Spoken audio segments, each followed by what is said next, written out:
Selasa siang DPR menggelar rapat paripurna, sedianya rapat diagendakan jam 10 waktu Indonesia Barat.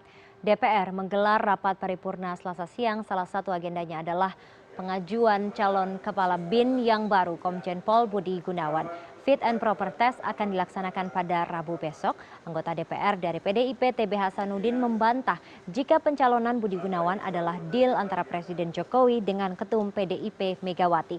TB Hasanuddin melihat Komjen BG adalah sosok yang kapabel untuk mengemban jabatan itu.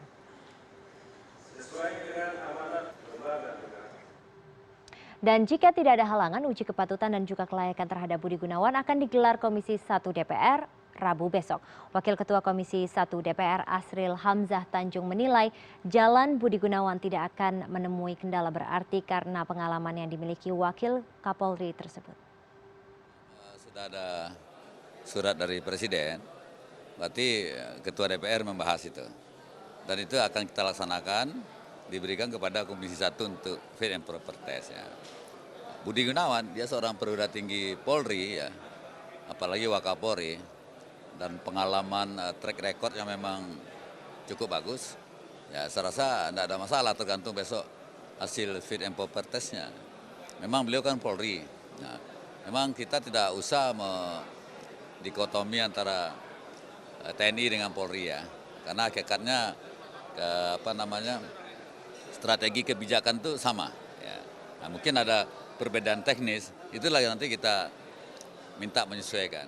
Presiden Joko Widodo mengajukan nama Komisaris Jenderal Budi Gunawan untuk menggantikan Letnan Jenderal Purnawirawan Sutioso sebagai Kepala Badan Intelijen Negara.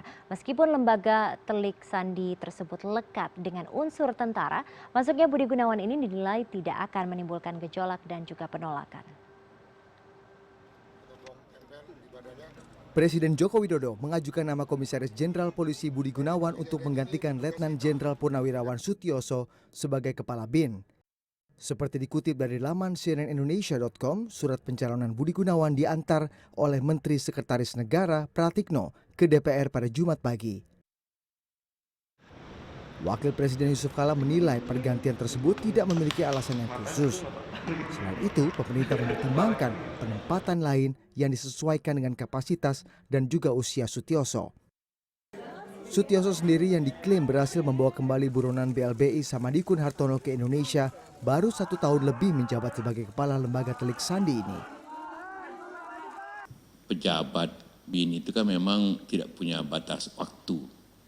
Ada yang panjang, ada yang pendek, memang tidak ada aturannya. Semua dipertimbangkan itu, tapi juga menyangkut tentang usia, menyangkut apa ya. Tentu kalau aktif secara langsung tentu melampaui, tapi tentu Presiden akan mempertimbangkan untuk yang sesuai dengan beliau. Kan? Banyak yang berspekulasi, langkah Presiden Jokowi mengangkat Budi Gunawan adalah bentuk kompensasi karena Presiden tidak mengangkat mantan ajudan Presiden Megawati Soekarno Putri itu menjadi Kapolri. Selama ini Megawati Soekarno Putri dan PD Perjuangan memang menjadi pihak yang paling lantang mengusung Budi Gunawan sebagai Kapolri. Namun dalam 2 kali kesempatan pergantian Kapolri, Presiden Jokowi memilih orang lain.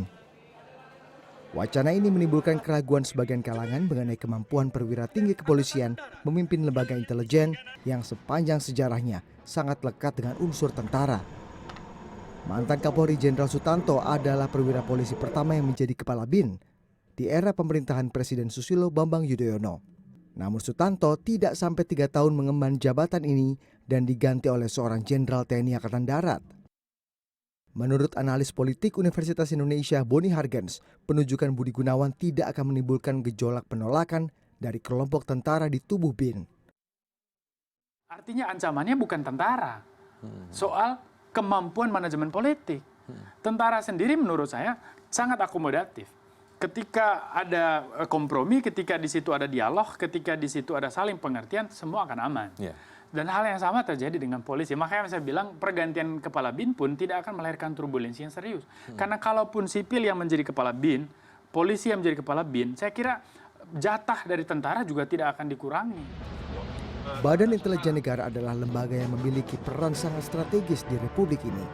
Kepemimpinan lembaga yang memasuk segala informasi rahasia untuk kepentingan negara itu seyogianya dipercayakan kepada seseorang yang profesional, mampu, dan berpengalaman di bidang intelijen. Budi Adiputro, CNN Indonesia.